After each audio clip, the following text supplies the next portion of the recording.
عالمی صارفین کے حقوق کا دن۔ پوری دنیا میں روزانہ کروڑوں لوگ اربوں روپوں کی خرید و فروخت کرتے ہیں۔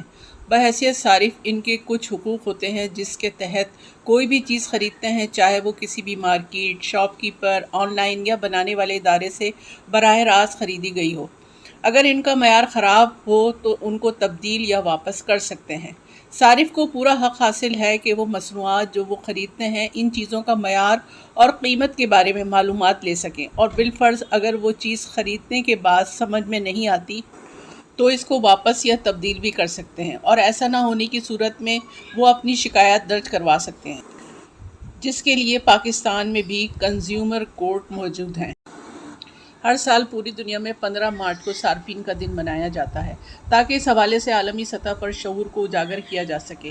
اس دن کو منانے کا مقصد صارفین کے حقوق اور ضروریات کے بارے میں عالمی سطح پر شعور اجاگر کرنا ہے، تاکہ صارفین نے اگر کسی بھی قسم کی مصنوعات یا خدمات کسی بھی جگہ سے حاصل کی ہوں تو ان کے ناقص معیار، وارنٹی، گارنٹی، نقصان یا شکایت کے ازالے کے لیے اپنا حق استعمال کر سکیں۔ اس حوالے سے صارفین کو 8 بنیادی حقوق حاصل ہیں، جس میں اطمینان، انتخاب، حفاظت، معلومات، صحت مند ماحول، نمائندگی، شکایت کی صورت میں سنوائی اور ازالے کا حق حاصل ہے۔ پاکستان میں بھی صارفین کے لیے مختلف شہروں میں صارفین کورٹ اور صارفین پروٹیکشن سیل بنائے گئے ہیں، لیکن زیادہ تر لوگ ان چیزوں سے آگاہ نہیں ہیں۔ لیکن جو صارف ان چیزوں سے واقف ہیں وہ اپنی شکایت نہ صرف درج کرواتے ہیں بلکہ ان سہولیات سے فائدہ بھی اٹھا رہے ہیں، جو کسی بھی معاشرے میں رہنے والے شہریوں کا حق ہے۔ عالمی صارفین کا دن جہاں پوری دنیا میں منایا جاتا ہے اور صارف کو ان کے حقوق کے بارے میں آگاہی دیتا ہے، وہیں پاکستان میں صورتحال اس کے برعکس ہے۔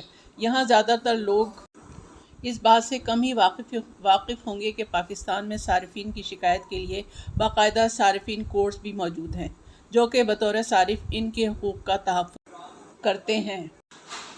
حکومت سندھ کی جانب سے ایک عام شہری صارفین کنزیومر کورٹس میں جا کر اپنی شکایت کی صورت میں رجوع کر سکتا ہے، مدد لے سکتا ہے، رپورٹ لکھوا سکتا ہے۔ ہر سال ایک خاص تھیم کو منتخب کیا جاتا ہے۔ سن 2022 کی کنزیومر رائٹس ڈے کی تھیم فیئر ڈیجیٹل فائنینس ہے۔